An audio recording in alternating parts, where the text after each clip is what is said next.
Now in its 9th year, this is GabNet, the Great American Broadcast Network. Talk like you've never heard it before.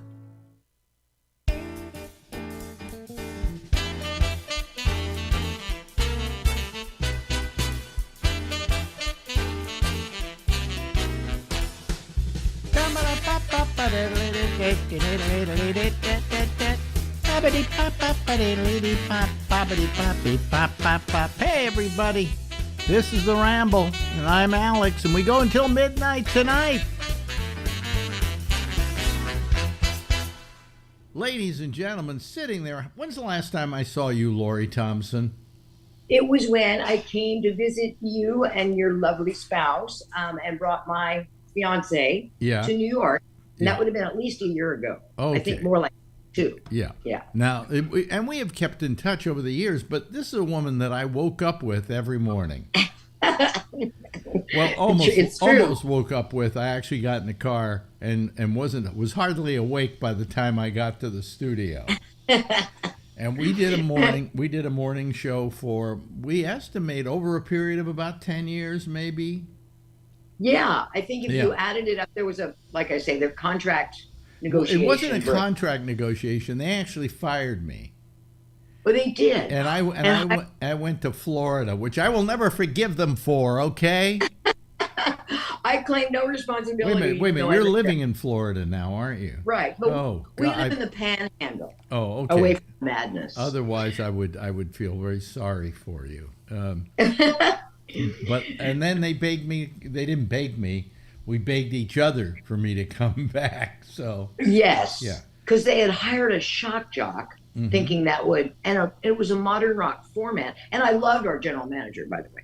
Yeah. But it was just such a non-fit. You know, he was of a different mentality than our demographic. But Ed Kraft was still the general manager when I left, wasn't he? I think so. Yeah. And then when I came back, there was a different general manager, and he said he just wanted to put the team back together again. That was his whole thing. Yeah. So it was miserable when you were gone. It was miserable for me while I was gone. I was in Florida. I was in Miami. That's the meanest city in America. Yeah, because whenever we travel through there, I go, Alec, I look for billboards and try to remember what station. I knew a guy named Neil Rogers was on your station. Yeah, he died a couple of years ago. You saved him from a stroke, didn't you? Well, no, here's what happened. Neil Rogers was the most popular talk show host in Miami, okay? He was gigantic, okay? And so I come into this station with this gigantic host, okay? And one morning he comes in and he says, I don't know what happened to me last night. He said, but I was up all night and he described all these things that were happening. And I said, I would immediately go to a doctor. I think you had a heart attack. And he went to his doctor, and I was right. He had a heart attack. Right? You saved his life. I saved his life. Only to have him live long enough to make my life a living hell at that radio station. I remember that. I remember to where I finally, he just made my life miserable. But I saved his life. I know. You think that would be ever present in his mind. Yeah. Well, later on, many years later, he died, maybe of another heart attack or something. But and when everybody went, did you hear Neil Rogers is dead? I said, it's about time. He was the meanest. Stucco coming off the ceiling. He was the biggest asshole I've ever worked with in my life. Yeah, I try to get along with people very urgently. I'll try to work with people, but there are some people who just take a dislike, I think, or a threat. Maybe he was threatened by it. Yeah. And they take that initial. Well, he'd be threatened by me. He was the top talk show host in Miami. But you were a hot shot. You'd done New York. You'd been a big wheel in San Francisco. Well, but I didn't walk in pretending like I suddenly was cock of the walk or anything. I walked in very humbly. It was very nice to him all the time. Always said Neil this and Neil that and hey, hi, how are you? And all of that. And one day he's put me down on the air. He's just going after me, making my life a living hell. Yeah, I don't know. I think it has something to do with that person. You know, when someone has an attitude against you and you barely even have, had any It's body like two experience. women showing up at the same party wearing the same dress. Okay? Yeah. Yeah. It's Yeah. uncomfortable no matter how you slice it. Exactly. Exactly. So anyway, I woke up with this woman. She was, we had such a close relationship that everybody thought we had a relationship going ourselves. Remember that? Oh, which one? Give me a hint. No, no, Was but this? no. What I'm Oh, saying is, me. yeah, Yeah. yeah, you. They Yeah. thought that we were having some kind of relationship. Uh-huh. Which I would never, ever in a million years think of. Only not because you aren't attractive, and not because you wouldn't be my type or anything like that, but because you worked with me, and I valued Exactly. that more than any kind of carnal needs that I might have. Right, All right. exactly. That is one of my strong commitments. I don't mess with people I work with or married guys. Yeah, you Yeah. do, yeah, but you just don't. Yeah. It's just because at some point you're going to break up, and when you Yeah. break up, Uh, it's like George and Tammy, and I valued our relationship as two people on the air more Yeah. than anything else. Well, there was an intimacy there that defied, romance. I mean, or it was a kind of, it had elements of a romance, but it was based on on-air intimacy. We had an intimate relationship, but on the air, everybody heard it. Okay, Yeah. We just had fun. I mean, I always people say, "Well, did you ever sleep with her?" And I said, "Yes, once." where was it? Spain, And, in Spain. yes, yes, because guess where we're going in August? Spain? Ibiza. I'm never going to go back there again. Have you seen it Oh, lately? no. Oh, it's like this tourist trap. Oh, man. It's really changed. It's really changed. Yeah. That's what I loved about it. It was still kind of No, rustic. when we went there, it was still rustic. I could still Yeah. take you to a beach, and it was almost empty. You know. Yeah. That Yeah. kind of- But anyway, Calvert and so Pedro's. so she and I, we decided, what the hell, we got a room together, Yeah. and we go in. It's a single bed, and we went, what the hell, and we spent the night sleeping together, Yeah, on it was a couple of fun. nights actually, and we Yeah. we didn't touch each other or anything else. Yeah. Well, it's kind of like when you go to a nude beach with Yeah. someone you know and Yeah. have known since childhood. Yeah. Like, what do you do? Yeah. I You mean, hike to opposite ends of the beach? yeah, but I mean, the point was that I mean, we just had this wonderful relationship where we could do something like that, and it didn't even occur to us to have sex or anything. No. We did a video though in which we pretended to. Yeah, that was a fun video you did on Ibiza that I don't know loved where that about. is now, but we were Yeah. just in bed, and I go, Lori, and it was just like we were going, oh well, we never do something like that, and the next thing we know, we're just all over each other. Yeah, I loved it that you always did videos, and whenever we traveled, Yeah. and because we often stayed a little after, like a couple weeks after, a couple weeks before, and you always made really great videos. I always took video constantly. I've done Yeah. videos of all my vacations. Yeah, and Wendy O. Williams said you were the first guy that she knew that had a VCR. So Yes. you were always, yeah. Well, because what Wendy Williams of the Plasmatics, now dead because she committed suicide, it had nothing to do with me, by the way, folks. She and Rod Swenson, her boyfriend, manager, longtime, the person her boyfriend for years. I don't think they ever got married.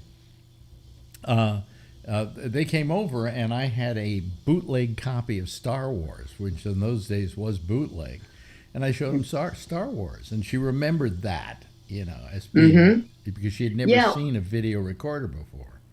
Yeah, and I was blown away when she took her life because you never got that vibe from her. I didn't think. Adored her.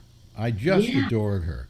She was a sweet, kind, very quiet person. Until she got on stage with a chainsaw and tore apart a car and then blew it up. Yeah. Then there was a transition. Yeah. In fact, I think they did it. They did that on the Letterman show, on the Late Show, when he was over at NBC. They actually blew up a car in the studio and didn't tell them they were going to blow it up. Whoa! Shrapnel everywhere, even in the cheap seats. But anyway, yeah, she was a lovely person. I when she died, in fact, I spoke at her memorial. You did? Yeah. I was in New York, or I flew into New York to do the memorial. Yeah. Yeah. We had so many, people that would stop by whenever they were in town. Yeah. And that's what was fun about the show. I mean, people, every time I turn the television on, I see someone who was on the show. Yeah. That were, yeah. Do you know who died today? This is when we're recording. Don't tell me. Not Harry Belafonte. That was earlier this week. No, that was who? Jerry Springer. Springer, because he made a comment about my boobs. Did he make a comment about your boobs? What did he say? Yeah, but it was off the air because I don't know, I think I just had them done and I was like sporting them. Yeah. And he said, did someone turn the air conditioner on? And looked down, because apparently I had gotten perky as we stood there for a photo. Oh, I see. Okay. And this was a thing we did at my house, I believe. Or, I don't know, that may have been another occasion, but we were doing one of my bedroom shows that I would do. We do a show live from my bedroom. Yeah. And yeah, there were so many morning live shows. But we did this thing in my bedroom, and he did the show from my bedroom, and and I always liked Jerry. Whenever I did an interview with him, I liked him a lot. Yeah. Completely unpretentious, not condescending. He wasn't full of himself. Very smart, very political, by the way. Very political guy. He was mayor of Cincinnati. Cincinnati. For like 2 years, and then he had to quit or something on some kind of scandal. Yeah, I think he wrote a check to a prostitute. But and that was it. Yes. That was the bust. I said, I think I said something like, didn't you learn the lesson to pay cash? I mean, it's... Come on, Jer. Grow up. Yeah, you don't write a check. Now, you're going to have a chance to meet our governor. We might have a chance to meet our governor, Florida governor, up close and personal, Ron DeSantis. Why? He's going to run for president. It's very clear. But he's a mixed review here in Florida. And so, and I've only lived here a year and a half. So, but you've lived there a year and a half, and the big penalty is to have to meet Ron DeSantis?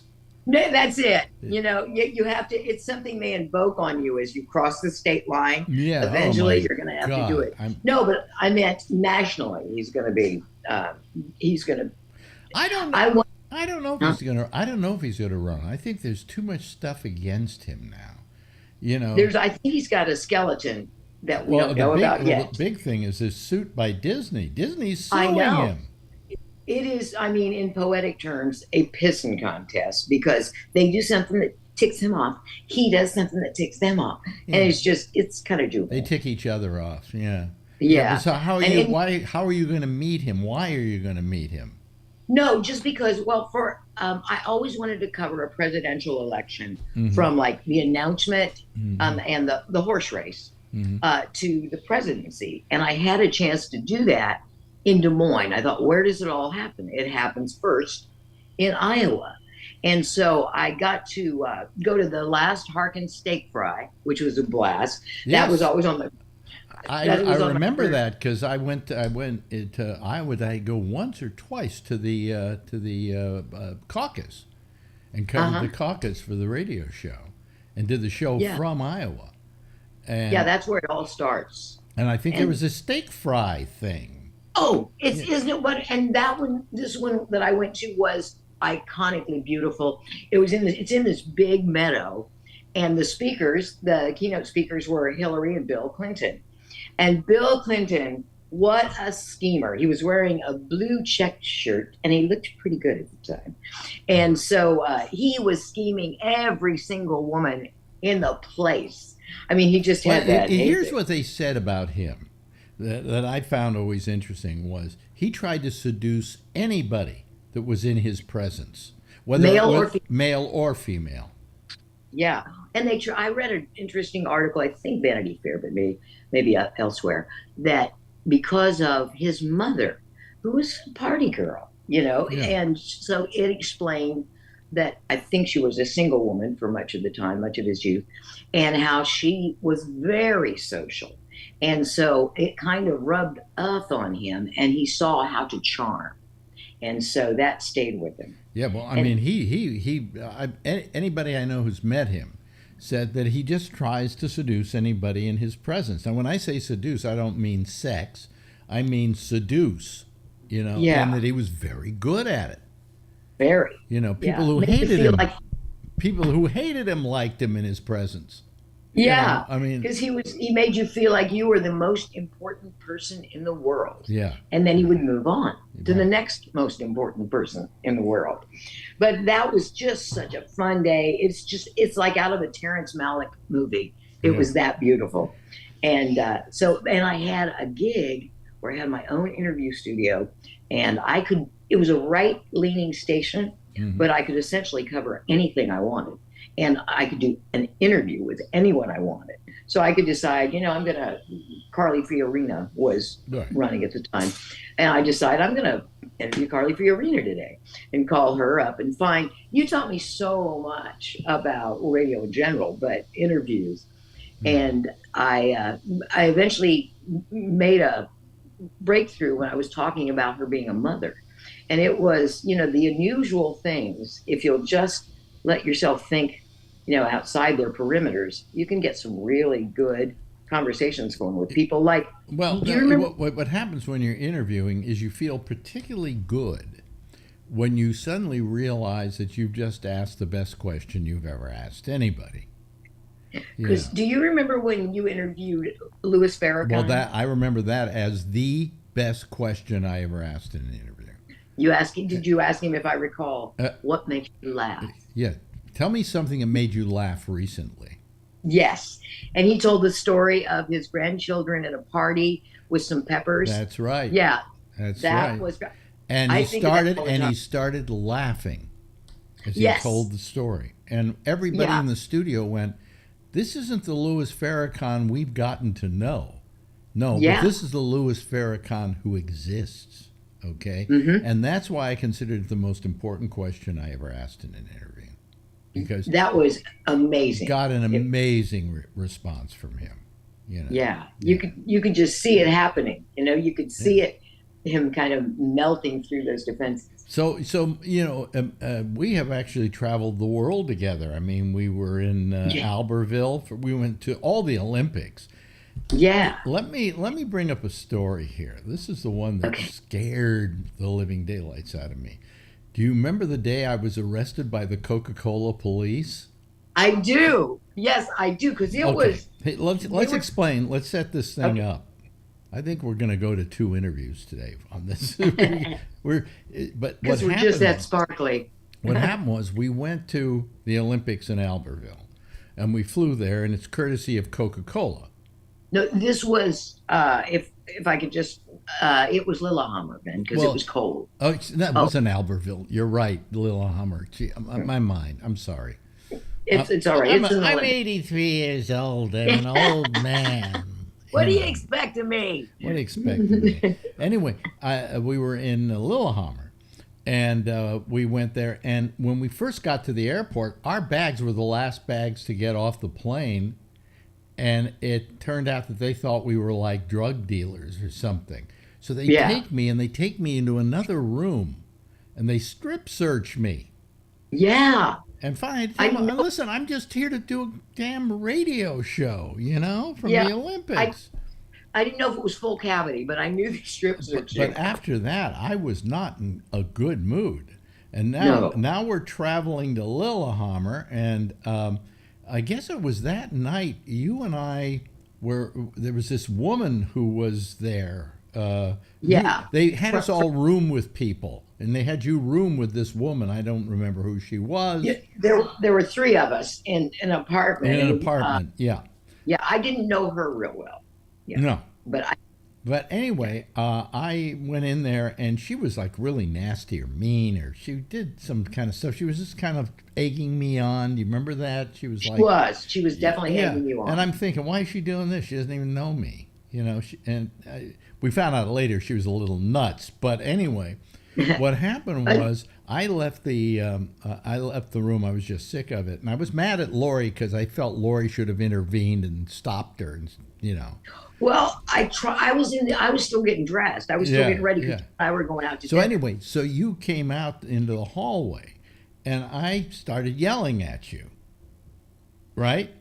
And was it at me or at her? No, yeah, no, it's you. It's you. She wasn't out there. Okay. Yeah. So at one point, I am in yelling at you. I slap my hands like that, right? Mm-hmm. Okay. Or on the door or something. Okay, and then you and I are calming down, and finally, as always, you know, we're friends. We don't let these things last, you know, and I was just in a horrible mood from this getting arrested at the airport and all of that. Plus, you'd just broken up with your longtime. Boy,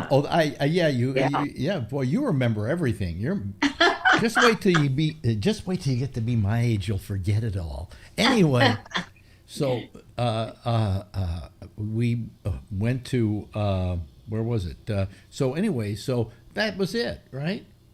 Mm-hmm. The next morning, I come into the Coca-Cola studios, and they say, "Well, you come downstairs with us," and they take me into the basement. Right. Waterboarded. And they said, "We're keeping you here." It's like, this is the security people from Coca-Cola. And they said, "We hear last night that you hit Lori Thompson." It was I said, "What?" You know, I don't think I've ever hit a woman in my life. Right. And then I did intervene. I said, Wait a minute, hold on a second. So they said, well, you know, we're thinking of sending you back to California because we heard about you hit Lori Thompson. I said, well, go ask Lori. She said, well, she hasn't come in yet. I said, well, ask her. And when you came in, they said, did Alex hit you last night? And you said, no. What? No. No. So now they come down, they start profusely apologizing to me. Yeah. But in the meantime, I'm completely terrorized. Right? Yeah, you were. Because I don't know about you folks, but you've never been arrested till you've been arrested by the Coca-Cola police. That's right. They're tough.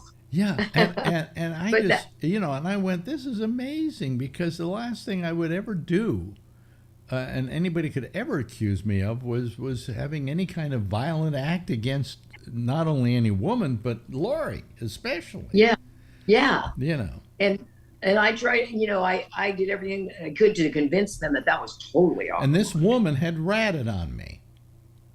She was able to give them her very dramatic or when they found this all out, they sent her back home. Oh, did they? I didn't remember that. They asked her to leave. Yeah. Yeah, because that was, I mean, that's quite an accusation to make against someone. Yeah, it's very terrifying. It's very terrifying. And you know what it is? Especially, and I hate to say this, if you're a guy, you've got to prove you didn't.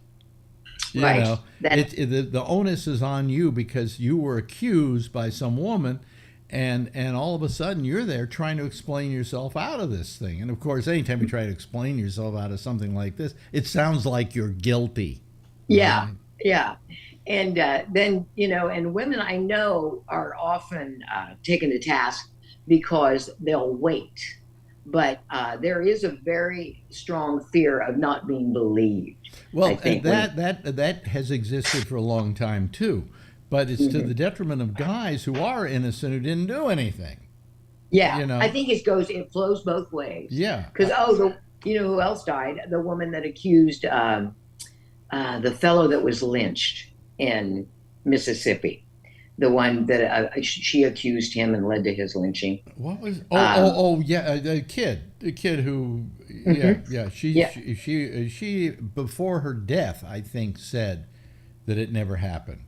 Yeah, she recanted. Yeah, Emmett Till is who you're. That's it. Yeah. I get him confused with Medgar Evers, but whole different situation. Hey, listen, And we're running out of time here for this segment. Can you stick around and maybe we'll do another one, which will be on next week? sure, You got some sure time? enough, I'm having a blast. There's so much things we got to talk about here, and so on and so forth. Current, past, Ladies in the and future. gentlemen, we're getting the team back together again because, I'll explain it next time. Ladies and gentlemen, her name is Lori Thompson. Thank you, Lori. My pleasure. Now in its 9th year, this is GabNet, the Great American Broadcast Network. Talk like you've never heard it before. Isn't that wonderful, huh? Lori Thompson and Alex Bennett together again for the first time in years. I mean, we've seen each other several times in the last couple of years. And I think the last time she was on the air with me was we were in San Francisco for me to get my, what do you call it, my Hall of Fame induction in the San Francisco Radio Hall of Fame. And she was, we had her on the show when we did our radio shows from there while we were waiting to get our award, right? Okay. So anyway, and we'll have her back on, I guess, next week probably. We did 2 interviews today, and it was wonderful. It was wonderful. I love that woman. She's been a very important part of my life, okay? One of the important women in my life, all right? But anyway, I think it's time that we admit some people. And on Thursdays, I don't even know why I do a show on Thursdays. We get so few people calling, but we have 3 people waiting right now. So we'll admit them. And I will, there they are. They're coming up. There's Jeff, and there's Charlie, and there's Kevin. And Jeff, would you show? Yeah, there you go. Let's see more of your face. There, that's cool. Hello, everybody. How are you? I'm happy. That was a wonderful interview. Well, there's another one that we're playing next week, so it was good to see Lori again. Yeah, it's wonderful to see Lori. It's always wonderful to see Lori. And we have so many other tales to tell. And between she and Chuck Farnham, I'm beginning to remember what happened in my life. You know. I found this knocking it out of the park this week. Huh? What? You're knocking it out of the park between Chuck and Lori this week. Yeah, right? Yeah. And I see Lisa Carr's in the chat, so saw her. Is she in the chat tonight? Oh, you know, Lisa, we should get a hold of you and have you on too. Absolutely. You know, she was our traffic woman before Bubbles. Bubbles became the traffic woman. Became the traffic person. I used to depend on her when I was driving truck because that was about the time I was pulling out of the warehouse. Yeah, well, she was really good at it. On the other hand, Bubbles just did it for grins. Yeah. You know. Just looking for hookers. Yeah, right. All the stuff we can't. Market Street. Yeah, all the jokes we couldn't pull today on radio. But right. Anyway, so that was really it was wonderful. I'm glad you enjoyed it. These are people who know her because they listen to her. Charlie, how do you know her? Because did you listen? I don't know her. This is the first time I ever saw her, heard her, whatever. She's just the chemistry between you two is just amazing. Yeah, what I was amazed with the interview was the chemistry hasn't gone away at all.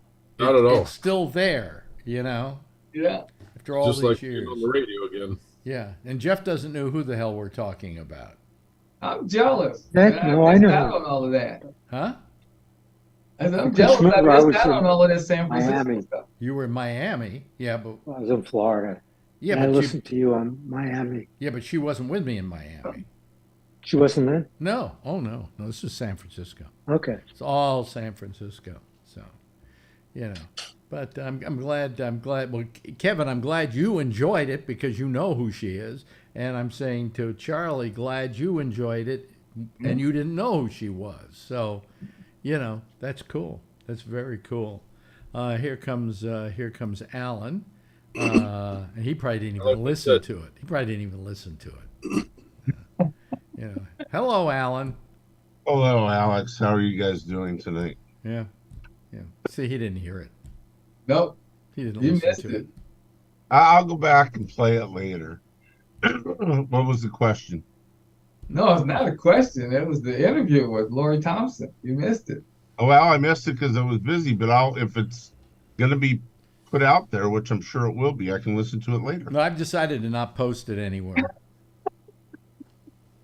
Kiss my ass. Oh, wait a minute. Here comes Damien. It says Damien Chaplin. Shall I trust this? Let me put my finger on my camera here. Hold on a second.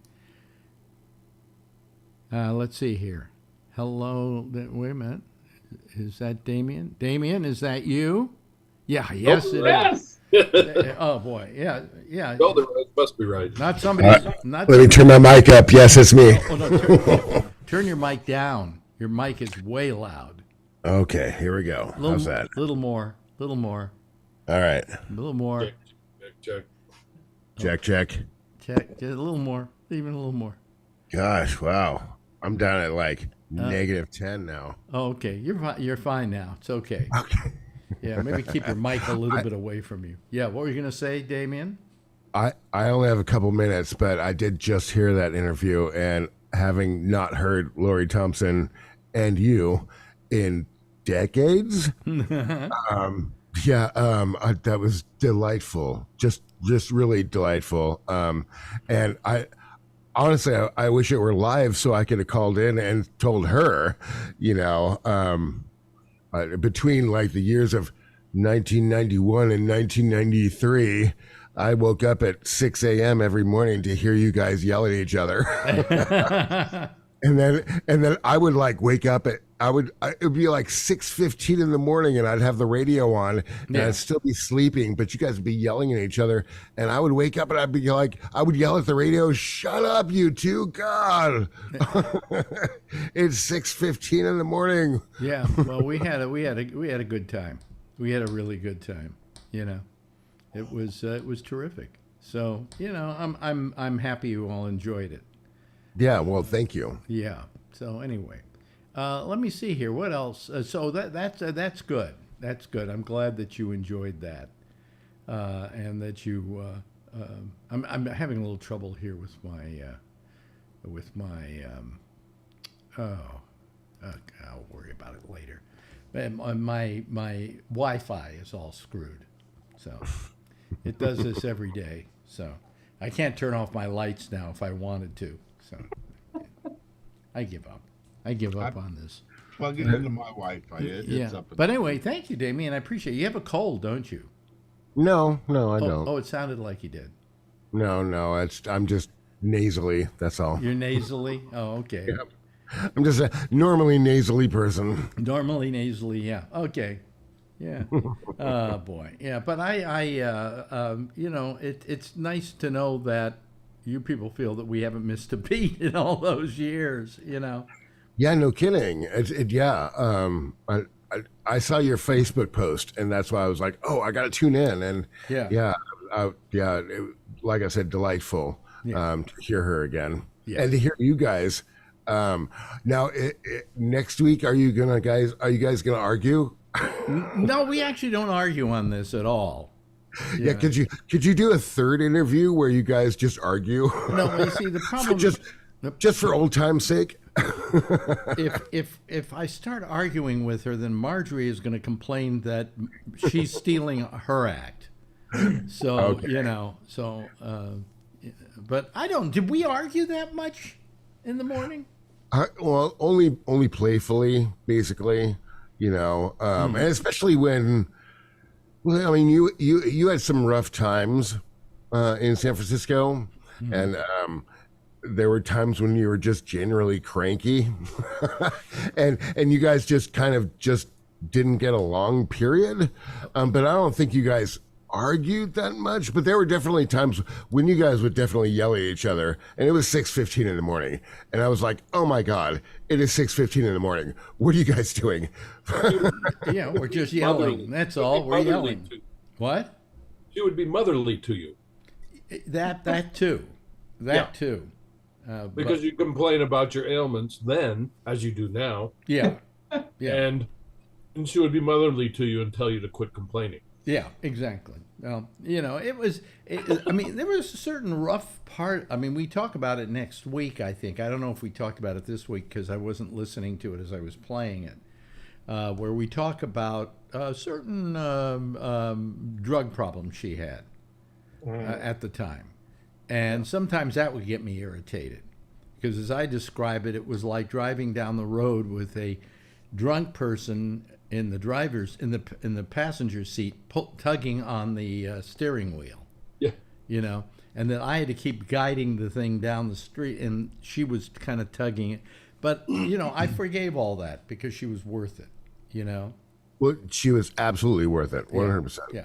And that isn't to say that I didn't do a lot of drugs, but people didn't know it because I didn't do that much, you know. So, but those were good times. And then we had Chuck Farnham on yesterday. So pretty soon we're going to have the whole show back together again. All you need is engineers to run your board, and you'll be fine. That's right.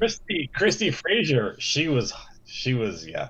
Yeah, well, Christy is around. I mean, she's here on the East Coast. But I haven't heard from her in a while. I mean, I get a hold of her every now and then, and she kind of writes back, says hi. But she's living up in, I think, it's up, maybe not Vermont, but what's the other state up there? New Hampshire? No, maybe New Hampshire. Maybe, I can't remember where exactly. But Maine, I think. And she and her husband are living up there. But I don't hear from her that often. We used to hear a lot more from them when they would drop into town, but we didn't hear them this time. So. And Alex, do you remember Lisa Carr? Yeah, well, Lisa Carr has been writing on here tonight. Yeah, she's posting on there. Yeah. She's still on KMBR. When I drive up to Lodi, I hear her traffic. Yeah, well, I would love to talk to her too. I mean, if you get a chance, Lisa, let me know how we get a hold of you, okay? And boy, I have to say that when I was 17, boy, I was in love with Lisa Carr's voice.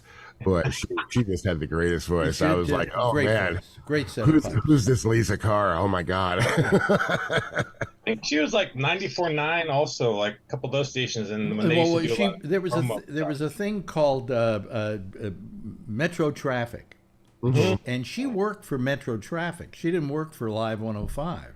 Yeah. Right. I mean, you had Sal Castaneda for a time, right? Yes, and all of them did more than one station. You know, but I don't know if they use different names on every station though. You know, but anyway, it was a while before I realized that her name was simply a traffic name. Yeah. Lisa Carr. Yeah.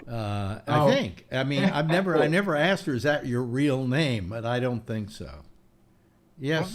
Wasn't there a news traffic reporter that was also a comedian, Jane Dornacker or something like that? Well, Jane Dornacker was a comedian who came to New York and was the traffic person on the Howard Stern show. Yeah. And one day she was up in a helicopter reporting the news, the report, because they had a traffic helicopter. Yeah. It was on WNBC, and it crashed in the Hudson, and she died. So that's what happened to Jane Dornacker. Oh wow! Okay, yeah. I remember her yeah. as a comedian and a traffic. I didn't realize she did traffic in New York. I thought it was here. No, she didn't do it here. She did it elsewhere. Yeah, she did it in New York. All right. Well, that's a shame. Yeah, I like to say Howard Stern killed her. You know. There's no lost love between you and Howard Stern, that's for sure. Well, no, you know, Howard and I we kind of are on good terms. Was there love in the first place? I mean, no, there was never love in the first place, but right. So there's no lost love. Yeah, definitely. But we did kind of come to a accommodation, let's say. But he's yet to apologize for saying I stole my act from him. Never gonna happen. Yeah. But you know, the problem with that is when somebody says you stole something from them, like you stole their bit, okay, and he is more popular than you are, he's got a national audience and you've got a local audience, it's pretty hard to get over that, you know, because people then listen to me and go, oh, you where'd you get your act from, Howard Stern? You know, I go, no. Well, Howard said you did. You know, so. Well, I don't care. You know, I've had a good enough life without being involved with Howard Stern. Never listened to a single episode, so Yeah, I've people ask me about Howard Stern, and I say, you're not going to believe this, but I think I've heard him for 5 minutes in my entire life. You know, I probably see more of him by accidentally bumping into him on YouTube than I ever did on the radio.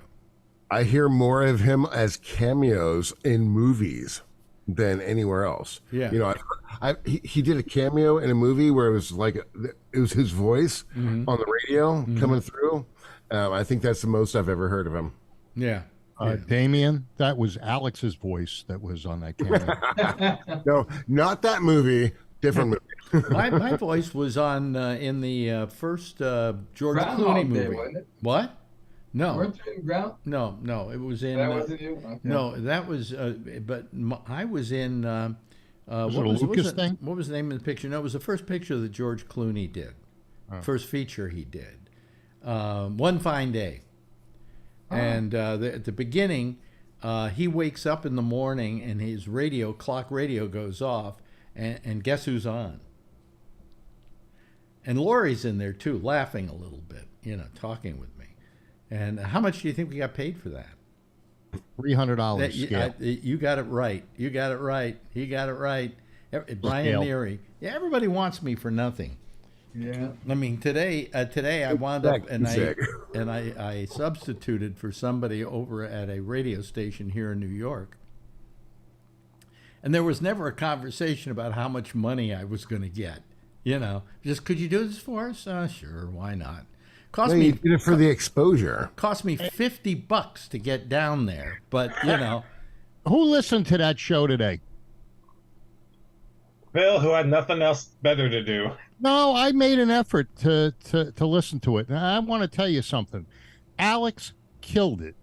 If you like what he used to do in the 80s, Alex was back, and he was back solid. And, I hope that you can listen to his show, it may be recorded or something, because Alex Bennett killed it. I just put it up. I just put it up on my Facebook page. Okay. You were on, and I'm very happy for you. You need to turn your mic down a little bit, Phil. Yeah. But it was a strange thing, because let me explain it to you. This station I was on is called 970 The Answer, 970 AM The Answer. And what it is it's owned by Salem Corporation, which is a religious broadcaster. So I was on a Christian radio station. That's Alex got religion. Alex was born again. Wait a minute, that's right wing. Of course. And when they first approached me on this, I said to them, you do know that I'm Jewish and to the left, right? And they said, we don't care. So, I figure maybe I was just their last chance. I don't know what it was, but anyway, so I did this hour. Who set it up? Did anybody set it up? A guy over at WABC, Frank Morano, I think is his name. And he. Who was Matt? Matt's the board op. Oh. Yeah. But they're used to talking with the host a lot. You worked really well together with him. Yeah. So I mean, it went by fast. I was worried I didn't have enough to take care of an hour. But I loved They give you a subject, or they interview you, or no. I was hosting the show. Yeah. I was doing the show. And of course, I had to, vow my allegiance to Jesus Christ and to Donald Trump. But outside of that, it was an easy hour. But it's strange because I was in the studio, the same studio that I did an 3-hour show on WOR from. Those were the old not the old WOR studios. I had also worked those. In fact, I have worked 3 iterations of the WOR studios here in New York without really being on WOR very much. But this was the same studio I'd done that out of. When they left, this group took over the studios. And so right next door to this studio was another radio station they own, WMCA, which was the first radio station I ever worked in New York City. So that it was kind of like I said, I've gone full circle. I can die tomorrow, and everything will have been done that had to be done. You should have wore your good guy sweatshirt into the WMCA. You know, I should have done that. I should have done. You're right. I have one. Yeah. Alex, I got to hop off here. Okay. So, Damien, thanks for calling. I appreciate it. Good seeing you. Oh, you should you should plug your show, Damien. Oh yes, listen to The Exchange every Monday at 9:30 Eastern, 7:30, is it 6:30 Pacific? Yeah, and check it out. Yeah. The Exchange. It's on this channel. Yeah, it is. It is. And it's on demand if you want to hear it now. And it's a good show. Also, good you can find it anywhere you find fine podcasts. Yes, but it's a good show. It's a very. What's it about? It's about an hour. Listen. About an hour. Thank you. Yes, it's about an hour. How would you talk about things that I'm interested in, mostly technology and pop culture. And then if Star Trek is running, I spend a lot of time on Star Trek. You're the Star Trek guy. Yeah. Really. But yes, we are not a Star Trek podcast. Yeah. What do you think of Picard? Well, I don't. Episode 7 pissed me off like crazy, and then episode 8 made me. No, it was 9 pissed me off, and then 10 was okay. Yeah. You know, so all over, I give it a 7.5 out of 10. Okay, yeah, that's fine. It was definitely enjoyable. There was a ton of fan service and a lot of things that I did not understand. And if they were going to do fan service, write it properly. So yeah. I'll never forget. I got to tell you a quick story. I'll never forget the time I had Patrick Stewart on my show here in New York on Sirius XM. And he came in and we had a very nice interview. Spent about 25 minutes with him. And then we went to a break and I said goodbye to him. And I said, whenever you're back here, please come see us again. He says, well, if I ever wind up doing another movie. Like he was like any actor. He felt that job was his last, And I always liked that about him because I went, okay, Insecure, he's my guy, Well, also, we have prestige TV these days. And so doing these 10 episode runs is kind of like doing a new movie. Yeah. So maybe you can get him on again. He did say he would come back. Yeah, well, now it's a question of if I live long enough. He's going to beat you. Come on. Probably the rate he's doing okay. Well, so yeah, reach out and see if he lives in California. Yeah, so Well, okay. Yeah. Anyway, I gotta run. Talk to you later. Talking to y'all. Always good talking to you, Damien. Bye. Catch you later. There he goes. Here goes Damien Chaplin, ladies and gentlemen. Mondays, right here. So anyway, I'm glad you liked the show today. He was the only one that listened. I listened. No, I loved it. Oh, it was today? Oh, you listened to that today? Yeah, of course. You thought it was okay too, huh? Yeah. I remember her too. Oh, no, not the Lori show. The radio show in New York that Alex did. No. Sorry. On the Christian let me tell you, Alex was so sharp. He didn't miss a beat. He was so clear. His thoughts were clear. He was just, his timing was perfect. If you want to remember the Alex of old, this is the real Alex, and you can hear him. What did you expect? It was funny. Phil wasn't there, so everything went smooth. No, it's very nice of Phil to say. Nobody interrupted him. Very nice of Phil to say that. I got to tell you something. And if you look at it, we did a little thing in the subway, Marjorie and I, on the way home. Yeah, I saw that. Yeah. And I looked at it and I said, I look more refreshed on that video than I've looked on any video we've done. And I said, there was something about working in a radio studio again that invigorated me, So you told a story once about Bob Hope. Yeah. and he was sort of doddering. And as soon as they mentioned his name and he came out to get on stage, He became Bob he was Hope. on. Yeah. So were you. Yeah. Well, I mean, it isn't really so much that it was just that I walked out of there and I felt invigorated. Yeah. You know, which is terrific. You know, can't do better than that. You know, Cocaine will do You that should to you. feel invigorated. You killed it. Yeah, well, thank you very much. It's nice to know, you know, that you liked it and that you were enjoying it. Oh, look who's there. It's Adrian. She's getting to be an old lady now. Do you notice that? She's got gray hair. Poor thing. Gray hair. You know. I think it's blonde. Hello. Say hello. Say goodbye. Isn't that the Tulsi Gabbard look? Yeah. She. You know what she? Don't insult her. No, I like Tulsi Gabbard. You know, actually, Adrian has grown up on this show. Yeah. I mean, that's what's so fascinating. When was the first time she appeared? Do you remember? Well, I was first on just when COVID hit. Okay. And she was how old then? So she was that 3 years? Yeah, she was about 5. Yeah. Yeah. 4 or 5. And it's just been fun to watch her grow up. You know? Yeah. It's okay. Yeah. Well, the rest of us have gray hair. What, you'd like her to stay the little girl for the rest of her life? No. Oh, damn. Okay, go shower. Go. Yes. Okay, we have to have adult talk, so you need to get out of here. You're an adult. Yeah, right. Yeah. You're an adult minus so many years. Yeah. She's terrific. She's the best. You're very lucky, Brian. You know. Oh, I better not say that while she's around. Won't be saying that when she's 16. 13. Bye. Yeah. That's the awful year. 13. 13's the awful years? Yeah.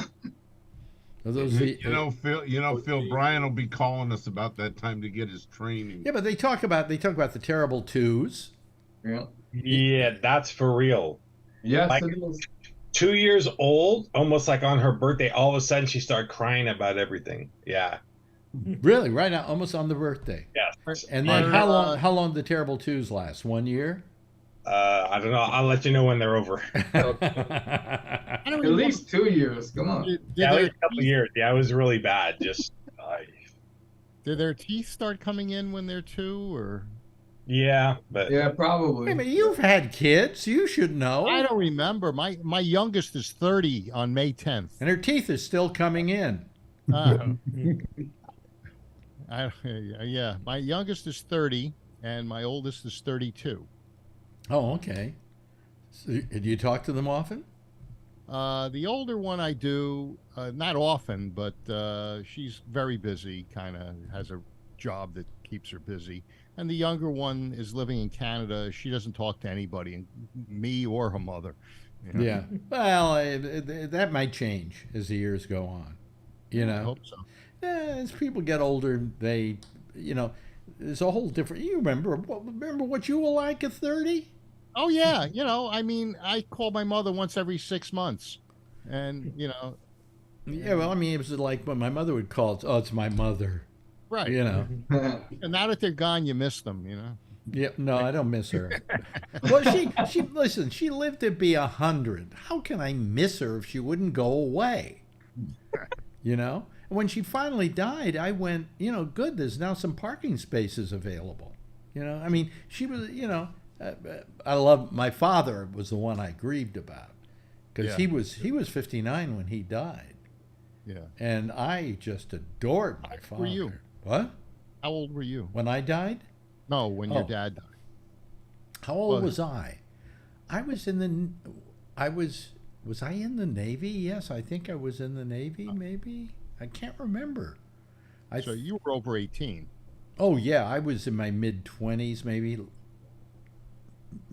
Yeah, I felt ripped off. I was 17 when my father died. Yeah. I mean, it just bothered me because he was only 59. I could have had him a lot longer. And I adored my father. I mean, I had nothing but I thought he was terrific. My mother, I always thought was kind of dumb, you know. Yeah. I mean, I loved her. She wasn't mean or evil. She was a little selfish. She'd always talk about what people had done for her, you know. And the basis of how good they were was whether they had done stuff for her. So, you know, kind of like Alan. Yeah. You know, so it's Alan's generous. He's just he's just mean. Yeah.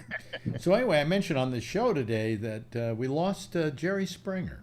Yeah, I saw that. Which I felt bad about because, you know, I knew him a bit. He'd done my show maybe twice, 3 times, something like that. One time in my bedroom in San Francisco. We did a show from my bedroom. And he was a guest. You have to fight the other host with boxing gloves or rip their hair extensions off? No. They were fighting over the KY tube. No, we had a pillow fight, I think. But anyway, so, I mean, I always liked him. I just always liked him. He's a very decent guy who, among other things... the show on Air America. Well, yeah, who, by the way, who didn't take himself seriously. Never. In fact, I'd have him on, I'd go, you know, so what about the TV show and stuff? I said, you know, I knew him. I said, you know, you were the mayor of Cincinnati. You're a political lefty, so I love that. I said, you're really, he was more to the left than I am. Okay. Did you know somebody that was a producer on his show? Huh? Were you friends with a producer from his show? No. But anyway, he, and I said to him, so, you know, with all that, how come you do that show? And he says, hey, it's just a dumb show. It makes me money. You know, he said, it's a dumb show. Anybody asks me, I tell them it's a dumb little show. You know, and it was. And that was maybe the great joy of it, is because it had no guilt about what it was. You know, and he just kept having fun with it all these years. But he died today of pancreatic cancer. He was just told a couple of months ago. He was 79. Oh, God, that's too bad. You know, and I lost Ronnie about that age with pancreatic cancer. So apparently there's a late blooming pancreatic cancer that can happen. But I mean, bad one. They still don't know what causes it exactly. So, well, it's the pancreas going bad and getting cancer. That's what I've heard. I mean, I don't know if that's... Yeah, it sounds logical to me. Yeah, but I'm no doctor, but I'm going to just hazard that guess. Neither am I. So there we go. Yeah, that's for sure. I just play one. What they're trying to do with pancreatic cancer is they're trying to find tests that will show you if you got it well beforehand. Yeah. Because if they can do that, they can save a lot of lives. Because this is something that by the time it even has any kind of an effect on the person, it's too late. Yeah, it's spread. It's stage 4 cancer. Yeah.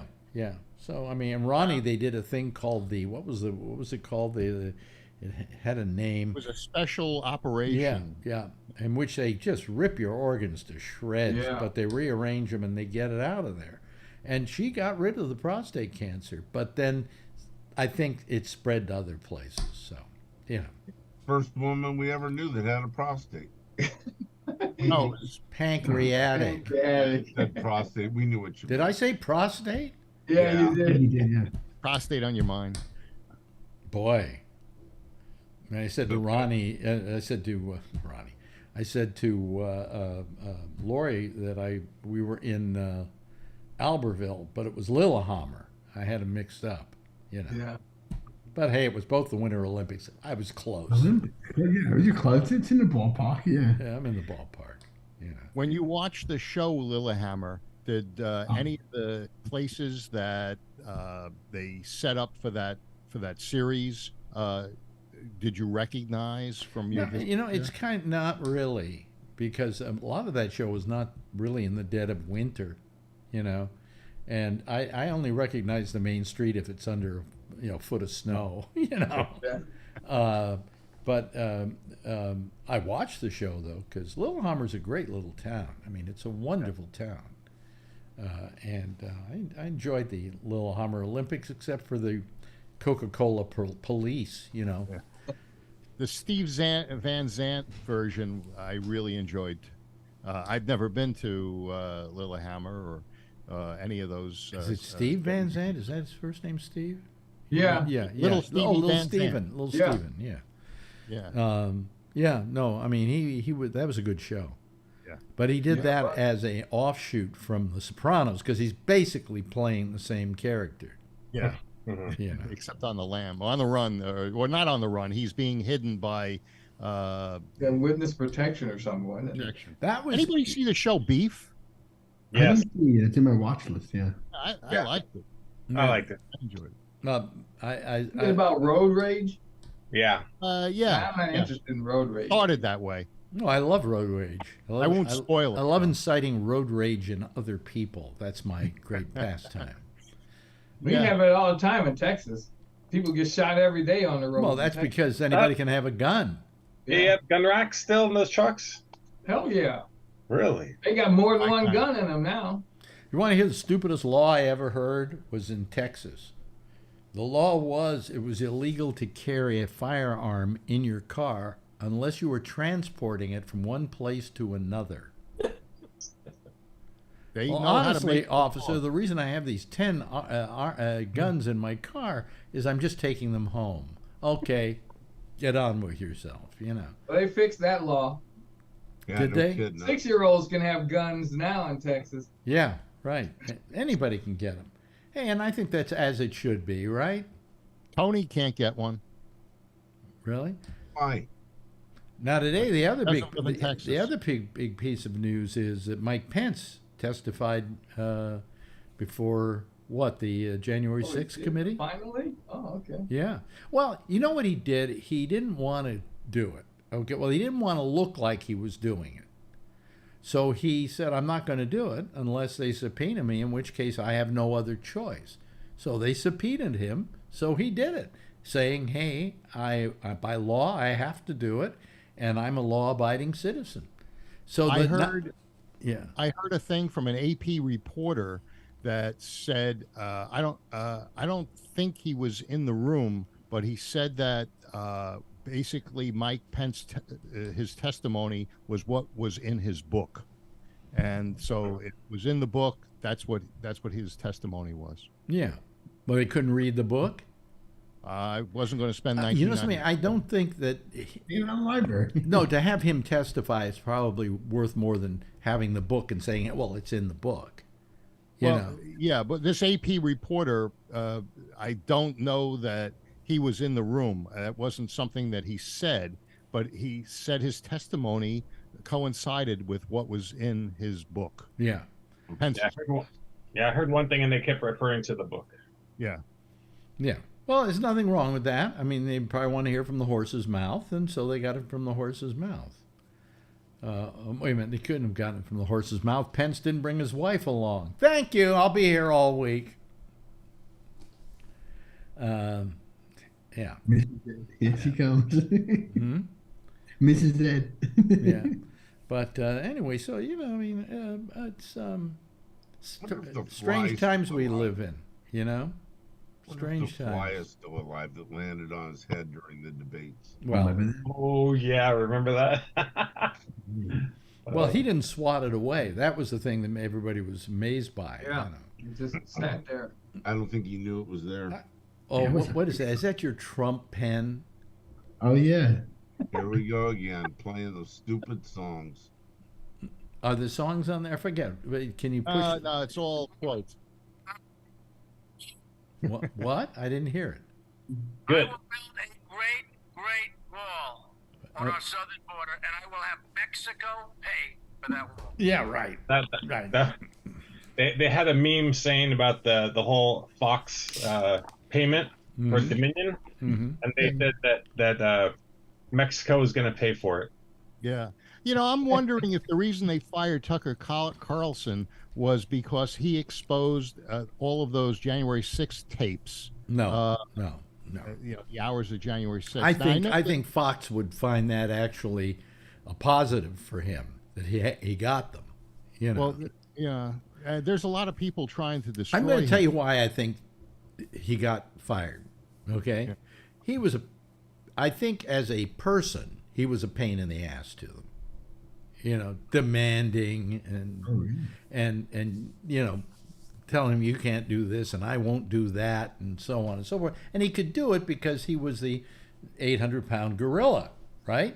He's making $20 million a year. No, he wasn't. $8 million. That's what I read. $8 million. I've got a list here of all the people and how much money they make. 8 million. He made even he made do it. 1/3 of what Hannity makes. Oh, that's disgusting. Yeah, but Hannity's been there 20 years. Okay. His audience wasn't that much smaller than Bill O'Reilly's after a year or two. Bill O'Reilly said that he had 4 million listeners to his main show, and that Carlson started with 2.8 and then brought it up to over 3. Yeah. Well, I mean, whatever. I think I'll tell you the reason I think he's gone, and it's a very simple reason. He was probably a pain in the ass, which isn't enough for them to get rid of him because, hey, if he's getting ratings and those ratings are making him money, then okay. But it turned out that no advertisers wanted to advertise with Tucker Carlson. So consequently, if he couldn't make money for the company, bye-bye. See you later. How many major advertisers do they have? They have that fruits and vegetable capsule. They got the pillow guy. They've got some university, right-wing university. They don't have a lot of major advertisers. You don't see any of the airlines. You don't see any major advertisers on Fox News. Well, they're all secondary stuff. I mean, I could advertise my store there and I'd probably afford the rate. I think that they make that they were not making money with Tucker Carlson.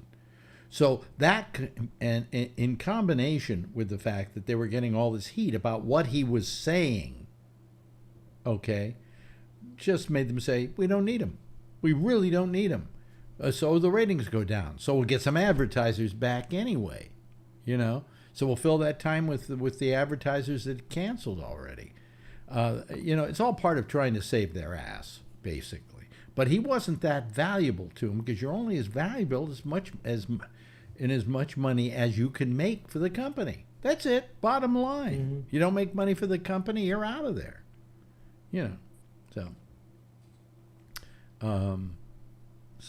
Anyway, would you agree with me, Kevin? That's a good reason why he probably is out of there. I mean, everybody's asking why. What? Pretty much. Yeah. I mean, that's usually the reason. Yeah. He said there was also emails, but I don't know what's true and what's not true.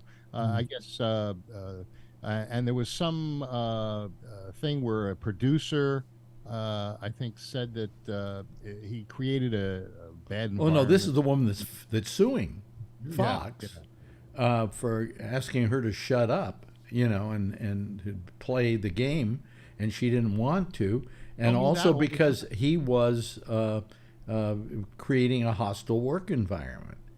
And that suit was sitting by, and I think they didn't want to have to defend themselves in that one. So by getting rid of Tucker Carlson, they could say, "Well, we did something about it." Yeah, but that doesn't get rid of the suit. I mean, she could still go. She can still sue, allowing that environment to exist. Yeah, but it was supposedly a hostile work environment. She claims he was anti-Semitic. He made anti-Semitic remarks a lot. Other hosts that knew him say that that's not the case, but and they didn't have to. Like Bongino was fired also, and Bongino was fired, I think, for entirely different reasons. I'm not sure why. Probably didn't have ratings. I mean, it all boils down to money. Yeah. If Tucker Carlson were saying what he said and he was still making a crap load of money for them, he'd still be there today.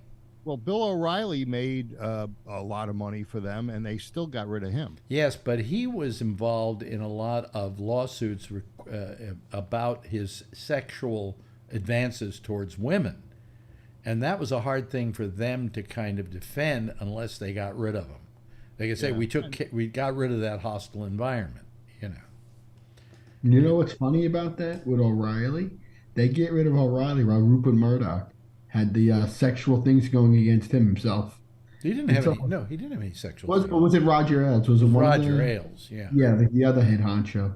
Well, they got rid of him, too. Yeah. And you know what it seems like, too, though, what I find funny, I was going to ask you, is that sometimes, say, like Tucker, for instance, how long of a shelf life do they really have, these hosts, anyway? After a while, don't they have to get rid of... Obviously, in the case of Hannity, 20 years. I was like, don't you think they should get rid of him after I turn it over? Like, Well, he's still making the money. That's the bottom line. I mean, You don't 'cause you know how they anybody run. that tries to put any other motive to this on the part of the company. It's always about the money. It's always about the ratings. I mean, hell, when did they try to get rid of me in San Francisco? When did I have to go to Florida? When the ratings went down. Meant less money coming in. And I was a little bit of a pain in the ass to work with, too. You know? Oh, he wasn't the when you were. Counts a lot. Although the guy who fired me, Ed Cramp, is still a friend of mine to this day. Oh, that's You know, nice. well, yeah. So, you know, I mean, but, and then I came back and the ratings went right back up so they could make lots of money again. And then they started to slowly dwindle again. And eventually it was, oh, well, we're going to try somebody else in here. You know, it was really what they were trying to do was they got rid of me. Then they put somebody in they had no intention of keeping there. And You know what- to make the sorry. coast clear for Howard Stern, because CBS Oh, they were bought syndicating. Live Is 105. that the guy that was represented by your representative? No Uh, comment? no, you mean the guy who got my job? Yeah. Yeah, the comedian. What's his name? Johnny Steele. Yeah, yeah. I come to find out Who's this? that when we're negotiating my leaving, okay, and when I was going to leave and how much I was going to get paid, which was a year's worth of pay, which was not insignificant because, you know, it's a lot of money. While we were negotiating that, I come to find out that my agent is representing the guy who's supposed to replace me. What did he tell you? Well, Like, we called him up and we said, "Are you representing Johnny Steele?" And he said, "Yeah." He said, "You know that's against the law, don't you? That you're putting yourself in a very bad position." So he got rid of he dropped Johnny Steele as his client, but gave it to a friend of his who, after I left and the coast was clear, gave him back Johnny Steele as a client. That's kind I of mean, but that happens in Hollywood. Who did that happen? That happened to Gary Shandling. really? Did Yeah, I say told that? Marjorie when we were watching this thing about Gary Shandling, he had an agent. I'm trying to remember his name right now. I'll remember it in a couple. I'll remember it as soon as we get off the air here. And he was Brillstein Gray, yeah, Brad Gray. And what happened with Brad Gray was exactly that, you know, that he was representing somebody else who was maybe going to replace Shandling. So it was just like it was a big cluster deal. And so this happens a lot in the business, but you're not allowed to do it. You're not allowed to represent somebody and then to represent that person's replacement, because you know you're not going to work very hard at trying to keep me my job. I was going to say, how are you working for him while you're getting him a job? It's like, what's going The on? only guy that's winning in this whole deal is the agent. Yeah. Did the agent get his percentage on your severance pay? You know, I don't think so. No. Alex, can I ask you a question? When they give you a year's salary, were you able to work someplace else, or did you have to take it like? Well, here's how that works. Yeah. And I Lori and I was talking about it. You know, it's very nice to get paid $400,000 for a year, not to work. Let's go by Alex's for Not breakfast. to work, okay? Yeah. But it isn't a great thing, because what you have to realize, it's worth $400,000 to them for you not to be there. You know, That's They right. don't I wanna- mean, that's the price of getting out of having to see you. if you took a job at another station, Okay, so let me explain that. and let's say you I was took going to that explain for that. $1. I was going to explain that. I was going to explain okay. that. What happens is I could take another job, because what they were doing is they were paying out the rest of my contract. But if I took a job that, say, was equal in money to the money they were paying me, then they wouldn't owe me anything. Oh, that sucks. Wait a minute. If I took less from the new employer, Take less, Alex. Yeah. they have to pay the difference. Can you imagine if you took a job for $1 and you were on a competing station, and they had to pay you the 400 grand, the other guy gets you for $1. Yeah, but it's not worth my time for $1 Yeah, we to gotta go. go No, it somewhere. is, but you're getting the 400 grand. It's worth it to be able to say, screw you. Well, it is kind of nice to have somebody else have to, you know, have them pay for me. Well, that happened to me. You know, that happened to me when I went to the Live 105 in San Francisco. I was at the Quake, and then they got sold, and one thing led to another. They were trying to force me out of there. So finally, they just started paying me not to work. And so a guy by the name of Ed Cramp, who was running Live 105, felt he wanted to have me on in the morning. So he went to them and said, "Look, I'll make you a deal. It was one of these football kind of deals, you know. We will pay half and you pay half, you know." And they said, "Well, no, we want you to pay 60% and we'll take 40%. He said, "Okay, and we'll do that until Alex equals the amount that he was making, the ratings he got for us. And then you owe nothing." And they said, "Well, no, we don't want that deal because he's never going to be able to get those ratings again, and we don't want to have to. We'd rather keep paying the 40% than take a chance and a bet that we're not going to have to pay anything, you know." Yeah. So that was the deal they took. First rating book came out, I beat my ratings. Ooh. That were at the Quake. And You had they to- had to keep paying the Oh, that 40% would've for a been sweet. Yeah, year. you could call them For up a and say, year. You should Yeah. have sent them a telegram. Look what it's Yeah. I mean, they must have shit because they could have gotten out of that so easily. You know, they would have been free and clear. But it was Cramp's love of football that made him make that kind of deal, you know. So that's how I wound up going to Live 105, you know, which at that time was in the Furniture Mart, which today is Twitter. That's right. Really? I had an office in the Furniture Mart Yeah. back in the 70s. It was on the 7th floor, and then I had one on the 2nd floor where the switchboard was. So we were on this bottom floor over on the side where the Yeah. pigeons pooped into the offices. Yeah, that used to be Yes. called Design Mart, Yeah. and I knew the guy that Yeah. had the furniture thing Right. in that spot. Brian's got his hand up. Brian? And you know what your buddy Elon Musk did? The Twitter sign, right? To the Oh, you Twitter sold it? sign? What did he do? Sell it? So you know his whole SEXY, you know, for all the models, right? For the Yeah. cars. Well, for you have the Model X, the Model E, the and Model the 3, X. S, and 3, which is backwards E. So Twitter, and over here, they blacked out the W. So it says titter. Didn't the landlord say he couldn't The do that? landlord said you cannot do that, so he lightly drew that in. So it's, you know, it's a dark color, and the really light gray or something is the W, but it looks like it says titter. Why did he do that?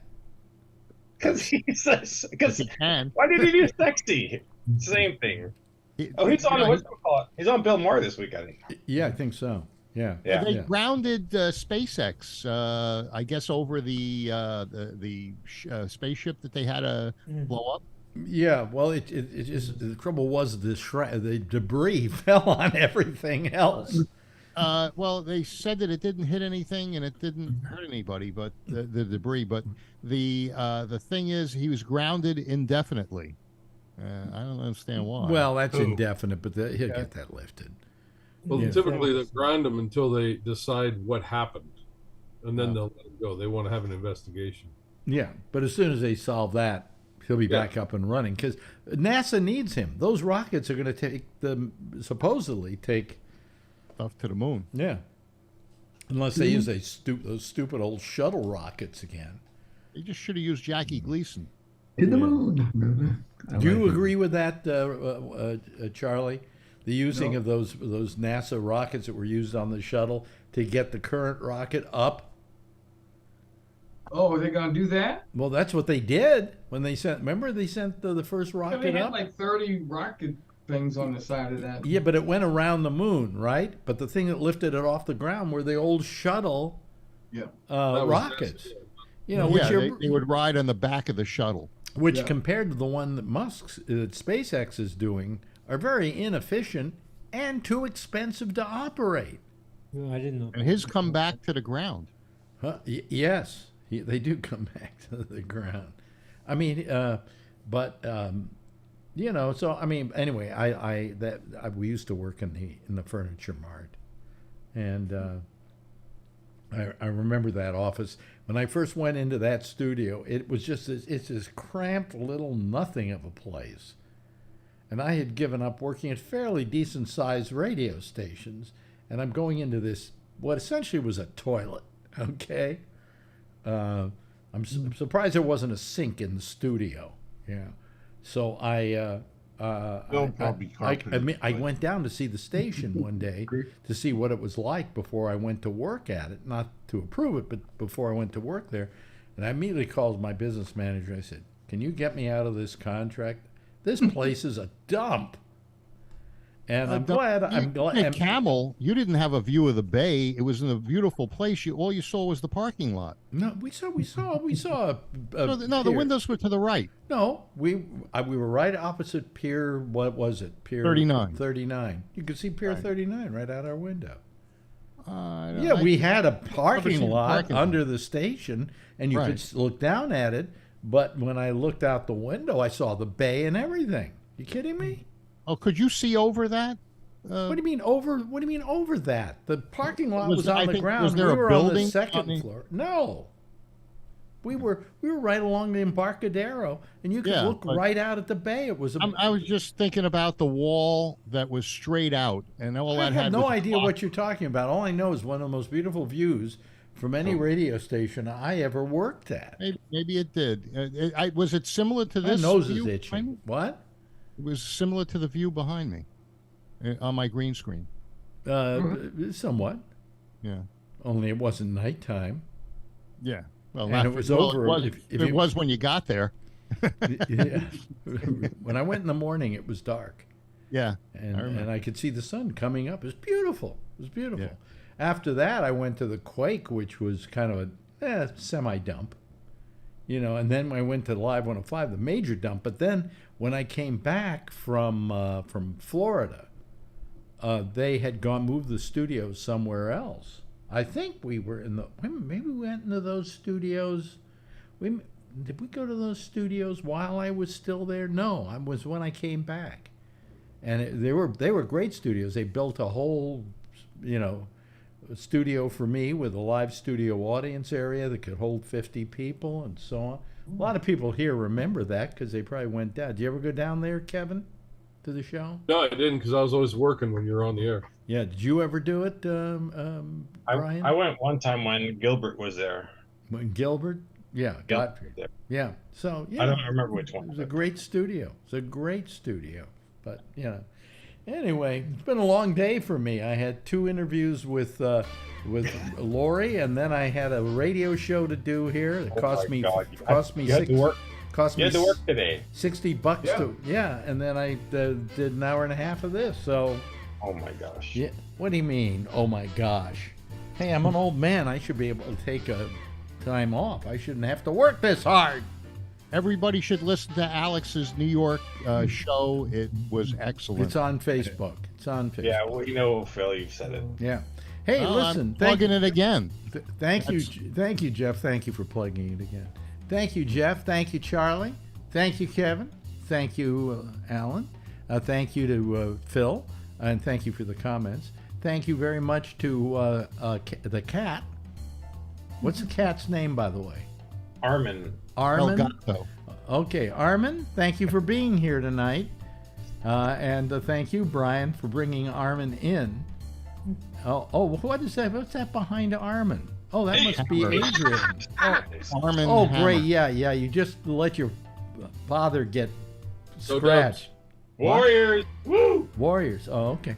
And anyway, and thank you also to our good friend Tony. To everybody, give a big wave goodbye, and I'll give a big wave goodbye at you. There they go, folks. That's our citizen panel for tonight. Yep.